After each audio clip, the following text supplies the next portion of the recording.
مدنی صاحب، آپ کا ایک بیان، مطلب ایک بیان کیا، دو یا تین چار بیان آپ کے اس طرح کے آ گئے ہیں جو کافی وواداسپد، جن کو میں بول سکتا ہوں، اور کئی کرٹکس کہہ رہے ہیں کہ یہ بھڑکاؤ بھی، ایک بھڑکاؤ والی لائن میں بھی آتے ہیں. جو جہاد پر آپ نے بولا، حالانکہ جہاد کا جو کانسیپٹ ہے وہ اسلامک کانسیپٹ ہے، اس کو مس کنسٹرو کیا جاتا ہے ورلڈ اوور. لیکن سر، آپ کو پتا ہے کہ اگر اس بات سے بھرم پھیلتا ہے تو اس کو بولنا کیا ضروری تھا، اور کیا وہ تھا؟ آپ کو لگتا نہیں اس سے اور زیادہ ایک کنفیوژن کریٹ ہوئی ہے؟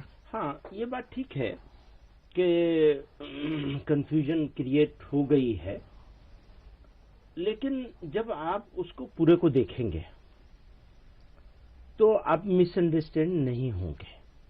مس انڈرسٹینڈ ہونے سے بچانا میری ذمہ داری تھی، اور آپ اس ذمہ داری کو میں پورا نہیں کر سکا، آپ اس کے لیے مجھے قصوروار قرار دے سکتے ہیں.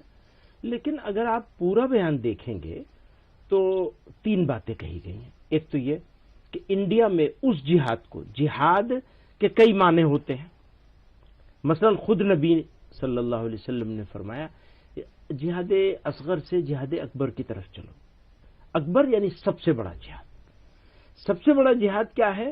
اپنے نفس کو ٹھیک کرو، اپنے آپ کو ٹھیک کرو، جھوٹ بولنا، فلاں فلاں فلاں، ان ساری چیزوں سے اپنے آپ کو مکت کرو. اسی طرح سے کہیں ظلم ہو رہا ہے، اس ظلم کا ویرودھ کرو، اس کو بھی جہاد قرار دیا گیا ہے، عین جہاد ہے.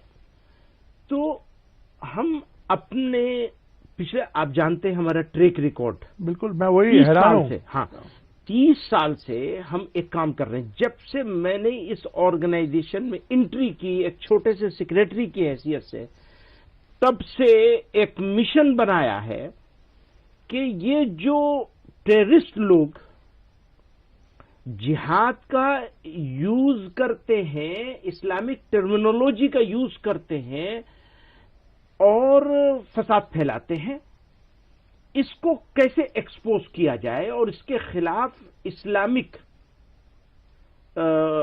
فقہ کے حساب سے، شریعت جورسپروڈنس کے حساب سے 6000 علماء کو ہم نے حیدرآباد میں جمع کیا تھا، مفتیوں کو، اور فتویٰ لے کے آئے تھے اس کے خلاف. اور اس کے بعد سے لگاتار اس کے اوپر کام کر رہے ہیں. اب ہو کیا رہا ہے؟ ہم تو یہ کام کر رہے ہیں ٹیررسٹوں سے لڑنا، جس کو ہم اصل جہاد سمجھتے ہیں. میں ہمیشہ کہتا رہا ہوں وہ فسادی ہیں، ہم جہادی ہیں. آپ نے کیا کیا؟ آپ سے مراد آپ نہیں ہے. آپ نے کیا کیا؟ پوری منسٹری نے، اب اس کے اوپر اگر لوگ بیک فائر بھی ہو تو مجھے کوئی اس کی پرواہ نہیں ہے، میں اپنی بات پر اسٹینڈ